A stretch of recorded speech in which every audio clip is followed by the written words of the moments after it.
नमस्कार, आप देख रहे हैं टुडे 24 न्यूज उत्तर प्रदेश उत्तराखंड। विवादित बयान पर पुलिस द्वारा एफआईआर को लेकर सपा प्रत्याशी सनातन पांडे ने दिया प्रतिक्रिया। कहा, बीजेपी के इशारे पर हुई एफआईआर में डरने वाला नहीं, बाहर से भी चुनाव लड़ूंगा और जेल के भीतर सलाखों से भी चुनाव लड़ूंगा। बलिया यूपी से खबर है, जहां 2019 लोकसभा चुनाव को लेकर विवादित बयान पर बलिया लोकसभा के सीट से समाजवादी पार्टी के प्रत्याशी सनातन पांडे के पर पुलिस द्वारा दर्ज कराए गए मुकदमे को लेकर फिर से एक बार बयान दिया।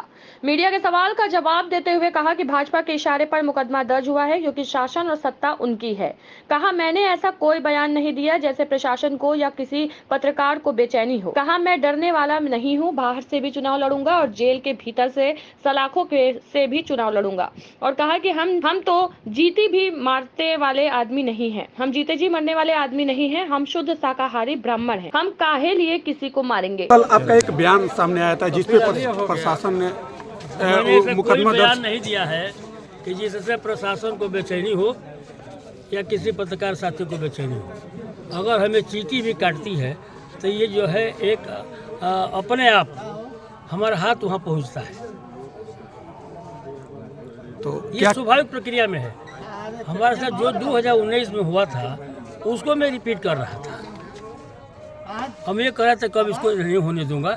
2019 में जो है जनता मुझे आशीर्वाद दी तो मैं उसको स्वीकार करूँ। तो जिस तरीके से प्रशासन ने आपके खिलाफ मुकदमा दर्ज किया, क्या आपके काफिले से या भारतीय जनता पार्टी का शासन है, उन्हीं का प्रशासन है, जो चाहे वो करे, लेकिन हम लोग डरने वाले नहीं हैं। बाहर है तो भी चुनाव लड़ूंगा और जेल के सलाखों के भीतर होगा तो भी चुनाव लड़ूंगा। ये चुनाव जो है उस धरती पर हो रहा है, उस धरती पर हो रहा है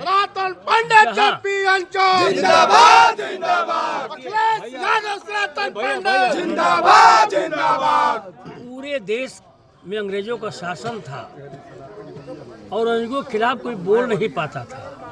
इसी धरती से जो है, इसी धरती पर पैदा हुए थे मंगल पांडे, जिन्होंने अंग्रेजों के खिलाफ बोलने का काम किए और प्रथम शहीद जो है वो भारत के हुए, वो इसी से शुरू हुआ था। जिस ट्रस्ट पर हम खड़े हैं, स्वर्गीय श्री जयप्रकाश नारायण जी इसके जो है गवाह हैं। अगर हिंदुस्तान में लगा कि उस कांग्रेस की हुकूमत से हमको तकलीफ़ है या जनता को तकलीफ़ है, गौ कीजिए, तो उन्होंने आंदोलन छेड़ा और उनका आंदोलन जो है सफल हुआ।